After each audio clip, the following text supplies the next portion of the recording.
Hello दोस्तों। आज हम जनरल नॉलेज का अगला वीडियो देखने जा रहे हैं और इस सीरीज़ के आपने अगर पहले की वीडियोस नहीं देखे हैं तो आप उसको जाकर देख सकते हैं, जिससे आपको और जो जनरल नॉलेज के क्वेश्चंस हैं वो जान सकें। इसके बाद आज की जो हम वीडियो है उसको हम शुरू करते हैं। तो पहला जो हमारा क्वेश्चन है वो है, आर्थिक रूप से कमज़ोर सवर्णों को मिलने वाली आरक्षण के सर्टिफिकेट को क्या कहते हैं? तो उसको क्या कहते हैं? हम कहते हैं ईडब्ल्यूएस सर्टिफिकेट, जिसे हम ईडब्ल्यूएस कोटा कहते हैं। ठीक है, ईडब्ल्यूएस कोटा कहते हैं। इसके बाद अगला अगला है, पहली बार इंडिया में इमरजेंसी कब घोषित की गई थी? तो पहली बार इंडिया में इमरजेंसी घोषित की गई थी 1962 में। कब? 1962 में। 1962 में की गई थी। क्योंकि उस वक्त चीन के साथ हमारा युद्ध चल रहा था। इसके बाद पत्रकारिता के क्षेत्र में बेहतरीन योगदान के लिए कौन सा अवार्ड अंतर्राष्ट्रीय स्तर पर दिया जाता है? क्या?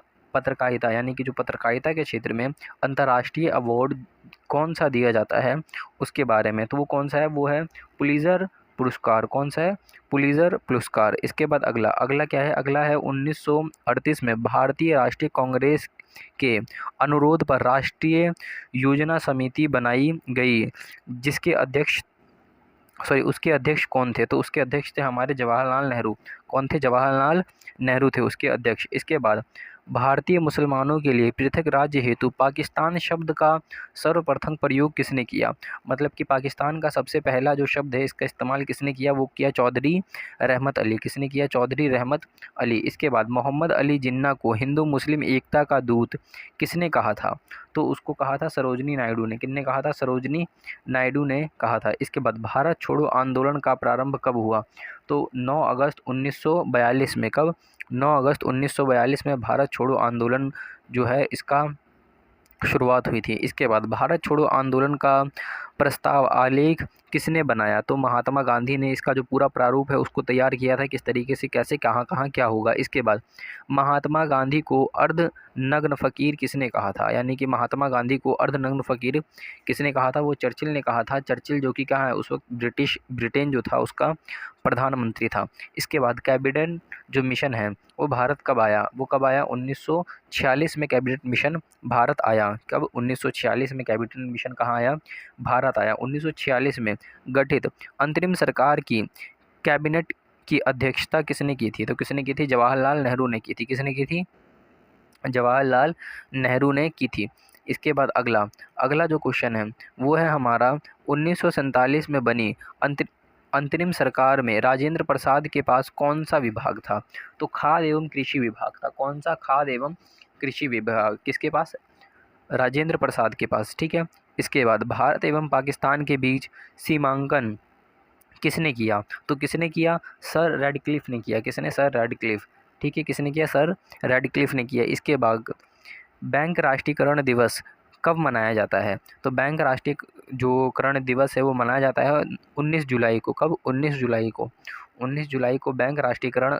तो अगला क्वेश्चन है, बेरिंग जमडमरू मध्य किन दो देशों के बीच में है? तो वो अमेरिका और रूस के बीच में। किस में? अमेरिका और रूस के बीच में। इसके बाद अगला क्वेश्चन है वो है, डोनाल्ड ब्रेडमैन किस खेल के महान खिलाड़ी हैं? तो किस खेल के? क्रिकेट के एक महान खिलाड़ी है। ठीक है। अगला क्वेश्चन है, कंप्यूटर शब्दावली में MIPS का अर्थ क्या है? तो ये है मिलियंस इंस्ट्रक्शन पर सेकंड। क्या है? मिलियन इंस्ट्रक्शन पर सेकंड। इसके बाद CPU से संबंध उपकरणों को जिसे कंप्यूटर एक्सेस कर सकते हैं कहते हैं, क्या कहते हैं? उसे हम कहते हैं पेरिफेरल्स। क्या कहते हैं? पेरिफेरल्स। इसके बाद संयुक्त राष्ट्र संघ के प्रथम महासचिव कौन थे? तो वो कौन थे? वो थे त्रिग वैली थे। कौन थे? त्रिग। अगला क्वेश्चन, स्वतंत्र भारत के प्रथम गवर्नर जनरल कौन थे? वो थे कौन थे? Lord Mountbatten. कौन थे? लॉर्ड माउंटबेटन थे। इसके बाद अगला अगला क्वेश्चन है, स्वतंत्र भारत के प्रथम भारतीय गवर्नर जनरल कौन थे? वो कौन थे? सी राजगोपालाचार्य। कौन थे? सी राजगोपालाचार्य। इसके बाद 1947 में भारतीय राष्ट्रीय कांग्रेस ने दिल्ली अधिवेशन की अध्यक्षता किसने की? तो किसने की? राजेंद्र प्रसाद ने की। किसने? राजेंद्र प्रसाद ने अध्यक्षता की थी। इसके बाद अगला क्वेश्चन है, भारत और पाकिस्तान के बीच विभाजन किस योजना के तहत किया? यानी कि भारत और पाकिस्तान का विभाजन किस योजना के तहत किया गया? वो कौन था? माउंटबेटन योजना के तहत किया गया। इसके बाद अगला है, एथिपोथला झरना किस राज्य में है? वो किसमें है? तमिलनाडु में है। किसमें है? तमिलनाडु में। इसके बाद प्रयाग किस शहर का नया नाम है? पुराना नाम था वो किसका था? इलाहाबाद का पुराना नाम था। किसका था? इलाहाबाद का पुराना नाम था। और दोबारा अब जो है इसका नाम क्या कर दिया गया? प्रयागराज कर दिया गया है। ठीक है। इसके बाद अगला क्वेश्चन, महाराष्ट्र में सर्वाधिक मात्राएं पाई जाने वाली उपलब्ध मृदा जो है वो कौन सी है? काली मृदा है। उसका प्रकार कौन सा है? काली मृदा का प्रकार है। काली मृदा का प्रकार है। भारत में किस राज्य में पवित्र तीर्थ स्थल अमरनाथ स्थिर है? तो किसमें? जम्मू एंड कश्मीर में। किसमें? जम्मू एंड कश्मीर में स्थिर है। भारत की किस देश के साथ सबसे अधिक लंबी सीमा है? वो है बांग्लादेश के साथ। किसके साथ? बांग्लादेश के साथ भारत की लंबी सीमा, सबसे ज़्यादा लंबी सीमा बांग्लादेश के साथ ही भारत की लगती है। इसके बाद अर्जुन पुरस्कार की शुरुआत कब हुई थी? तो अर्जुन पुरस्कार की शुरुआत 1961 में हुई थी। कब हुई थी? 1961 में हुई थी। इसके बाद राज्यों द्वारा प्राथमिक शिक्षा मातृभाषा में दिए जाने का प्रावधान है, वो कौन से अनुच्छेद में है? वो है 350 के ए में। अगला क्वेश्चन, विंबलडन में जीतने वाली प्रथम भारतीय महिला होने का गौरव प्राप्त है, तो वो कौन है? वो है सानिया मिर्ज़ा। कौन है? सानिया मिर्ज़ा। ये स्वतंत्र भारत में है। और जो स्वतंत्र भारत से 1934 में, क्या 1934 में, आप मुझे बताना भारत की कौन सी महिला ने जो है विंबलडन पुरस्कार जीता था। ठीक है। इसका नाम आप मुझे कमेंट बॉक्स में कमेंट करके बता देना। ठीक है।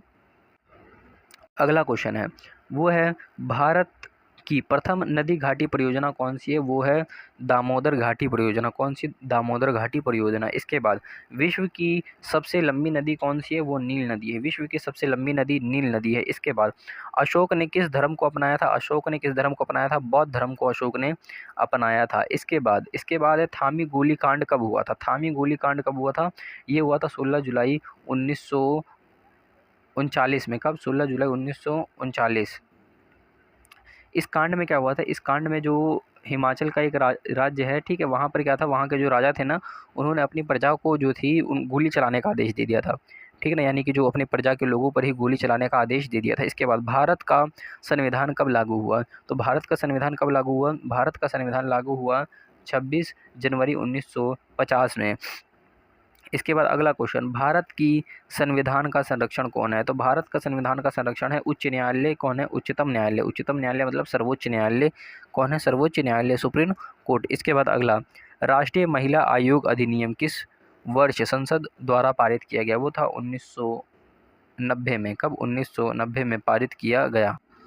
अगला क्वेश्चन है, चांद पर पहुंचने वाला प्रथम व्यक्ति कौन था? वो था नील आर्मस्ट्रॉन्ग। कौन था? Neil Armstrong. इसके बाद भारत में हीरो का खान कहाँ है? तो भारत में हीरो का खान जो पाया जाता है वो आंध्र प्रदेश और छत्तीसगढ़ में पाया जाता है। कहाँ? आंध्र प्रदेश और छत्तीसगढ़ में। इसके बाद सती प्रथा का अंत करने के लिए किस भारतीय नेता ने प्रयास किया? तो कौन था? राजा राम मोहन रायण। कौन था? राजा राम मोहन रायण, जिन्होंने सती प्रथा का उन्मूलन करने के लिए कार्य किया। राष्ट्रीय गान को गाने में अधिकतम कितना समय लगता है? तो राष्ट्रीय गान को गाने में अधिकतम कितना? 52 सेकंड लगते हैं। कितने? 52 सेकंड। इसके बाद कॉर्नवालिस द्वारा स्थायी बंदोबस्त की पद्धति लागू किया गया, वो कब? 1780 के दशक में लागू किया गया था। कब? 1780 के दशक में। इसके बाद साइमन कमीशन भारत आया। कब आया? वो आया 1928 में आया। कब? 1928 में साइमन कमीशन भारत आया। इसके बाद अगला क्वेश्चन है, जलियांवाला बाग हत्याकांड कब हुआ? तो कब हुआ? 13 अप्रैल। कब हुआ? 13 अप्रैल 1919 में हुआ जलियांवाला बाग हत्याकांड। ये किस राज्य में हुआ? ये राज्य आप मुझे कमेंट करके नीचे बता सकते हैं। इसके बाद अजंता की गुफाएं किस राज्य में स्थिर है? अजंता की गुफाएं किस में है? महाराष्ट्र में स्थिर है। कहाँ पर स्थिर है? महाराष्ट्र में स्थिर है। भारत छोड़ो आंदोलन कब शुरू हुआ? तो भारत छोड़ो आंदोलन वो 8 अगस्त 1942 में भारत छोड़ो आंदोलन शुरू हुआ। अगला क्वेश्चन है, आज़ाद हिंद फौज की स्थापना किसने की? वो किसने की? सुभाष चंद्र बोस ने की। किसने की? सुभाष चंद्र बोस ने। दिल्ली चलो का नारा किसने दिया? वो भी किसने दिया? सुभाष चंद्र बोस ने दिया दिल्ली चलो का नारा। इसके बाद भाखड़ा नांगल परियोजना किस नदी पर है? यानी कि भाखड़ा नांगल जो बांध है वो किस नदी पर है? वो सतलुज नदी पर है। किस पर है? सतलुज नदी पर है। इसके बाद हीराकुंड बांध किस राज्य में स्थिर है? किस राज्य में स्थिर है? वो किस में है? उड़ीसा में स्थिर है। कहाँ पर है? उड़ीसा में। किस मच्छर के काटने से डेंगू का ज्वर, यानी कि डेंगू का जो बुखार होता है वो होता है? वो कौन सा है? एंडीज मच्छर है। कौन सा है? एंडीज मच्छर। इसके बाद जल का अपेक्षित घनत्व अधिकतम होता है, यानी कि जल का जो घनत्व अधिकतम होता है वो कौन से डिग्री पर, कितने डिग्री पर वो होता है? 4 डिग्री सेल्सियस पर। कब? 4 डिग्री सेल्सियस पर। इसके बाद नील क्रांति का संबंध किससे है? तो नील क्रांति का संबंध मत्स्य पालन से। किससे? मत्स्य पालन से। सफ़ेद क्रांति का संबंध वो किससे है? वो है दूध उत्पादन से। किससे? दूध उत्पादन से सफ़ेद क्रांति का संबंध है। इसके बाद कौन सा राज्य मसाला उत्पादन के लिए प्रसिद्ध है? यानी कि ऐसा कौन सा राज्य है जो मसाला उत्पादन के लिए जाना जाता है? वो कौन सा है? वो है केरल। कौन सा है? केरल। क्षेत्रफल में भारत का सबसे बड़ा राज्य वो कौन सा है? राजस्थान। और जनसंख्या के हिसाब से भारत का सबसे बड़ा राज्य, ये आप मुझे कमेंट में बताना। और सबसे जनसंख्या के हिसाब से भारत में सबसे छोटी जनसंख्या किस राज्य में है, वो भी आप मुझे कमेंट करके बता सकते हो। इसके बाद छोटा नागपुर का पठार की सबसे ऊंची चोटी वो कौन सा है? वो है पारसनाथ। कौन सा है? पारसनाथ। इसके बाद भारत में अभ्रक का सर्वाधिक उत्पादन कौन से राज्य में होता है? वो है झारखंड में। किस में होता है? झारखंड में। इसके बाद मदर टेरेसा का जन्म कहाँ हुआ था? मदर टेरेसा कौन? मदर टेरेसा का जन्म कहाँ हुआ था? ये कहाँ हुआ था? ये हुआ था अल्बानिया में। कहाँ? अल्बानिया में। ठीक है। इसके बाद भारतीय सशस्त्र सेना का प्रमुख सेनापति कौन होता है? वो होता है राष्ट्रपति। कौन होता है? राष्ट्रपति। यानी कि राष्ट्रपति जो होता है वो प्रमुख, जितने जो सेना के जो अध्यक्ष होते हैं उन सब का क्या होता है? प्रमुख होता है। उसी के आदेश से जो है युद्ध का आरंभ या फिर समाप्त होता है। इसके बाद सौर ऊर्जा किससे प्राप्त की जाती है? वो सूर्य से प्राप्त की जाती है। जो सूर्य की रोशनी आती है उस जो उससे हीट उत्पन्न होती है उसके द्वारा क्या करते हैं हम जो है सोलर एनर्जी बनाते हैं। इसके बाद ऐसा कौन सा देश दूसरी सबसे बड़ी अर्थव्यवस्था बना जबकि पहले नंबर पर अमेरिका है? तो वो कौन है? चीन है। कौन है? चीन। चीन में मैन्युफैक्चरिंग यूनिट बहुत बड़े लेवल पर है। कौन सी? चीन में मैन्युफैक्चरिंग यूनिट एक बहुत बड़े लेवल पर है, इसीलिए चीन जो है उत्पादन का दूसरा सबसे बड़ा अर्थव्यवस्था बनकर उभर रहा है। कारक के भेद कितने हैं? तो कारक के 8 भेद होते हैं। कितने भेद होते हैं? 8 भेद होते हैं। अगर आप जानते हैं तो आप उसको सीक्वेंस में कमेंट में नीचे लिखकर बता सकते हैं। इसके बाद अंतरिक्ष की दूरी मापने के लिए कौन सा सही इकाई है? तो वो कौन सा है? प्रकाश वर्ष। प्रकाश वर्ष के बारे में मैंने आपको पहली वीडियो में बना रखा है। एक प्रकाश को एक वर्ष में जहाँ से जहाँ तक जानने ट्रैवल करने में जितना समय लगता है, यानी कि एक साल में वो जितना ट्रैवल कर सकती है प्रकाश, क्या एक साल में जो प्रकाश है वो जितना ट्रैवल कर सकती है वो क्या कहलाता है? प्रकाश वर्ष कहलाता है। इसके बाद ड्राई आइस क्या होता है? वो कौन सा होता है? ठोस कार्बन डाइऑक्साइड होता है। कौन होता है? ठोस कार्बन डाइऑक्साइड होता है। विद्युत बल्ब में भरी जाती है, विद्युत बल्ब में क्या भरी जाती है? वो भरी जाती है नाइट्रोजन गैस भरी जाती है। कौन सा गैस? नाइट्रोजन गैस भरी जाती है। गुब्बारे में स्वयं उड़ने वाली कौन सी गैस भरी जाती है? वो कौन सी होती है? हीलियम गैस होती है। कौन सी? हीलियम गैस होती है। इसके बाद अगला प्राथमिक रंग कौन से होते हैं? वो होता है लाल, हरा, नीला। लाल, हरा, नीला कौन सा? ये एक प्राथमिक रंग होते हैं। यानी कि ये जो है प्राकृतिक में ऐसे ही पाए जाते हैं और इसको मिलाकर हम क्या करते हैं? जो द्वितीय रंग होते हैं या सेकेंडरी कलर्स होते हैं उसका हम निर्माण करते हैं। वह यंत्र जो रासायनिक ऊर्जा को विद्युत ऊर्जा में परिवर्तित करती है, यानी कि जो रासायनिक ऊर्जा है उसको विद्युत ऊर्जा में परिवर्तन करती है, उस यंत्र को क्या कहते हैं? उस यंत्र को हम कहते हैं बैटरी। क्या कहते हैं? बैटरी। अगर आपने यहाँ तक वीडियो देखा है तो जो आपको वीडियो अच्छी लगी होगी तो आप क्या करो, आप जो है हमारी इस वीडियो को लाइक कर दो ताकि हम जो है इस सीरीज़ को आगे कंटिन्यू कर सकें। तो दोस्तों थैंक्स फॉर वॉचिंग।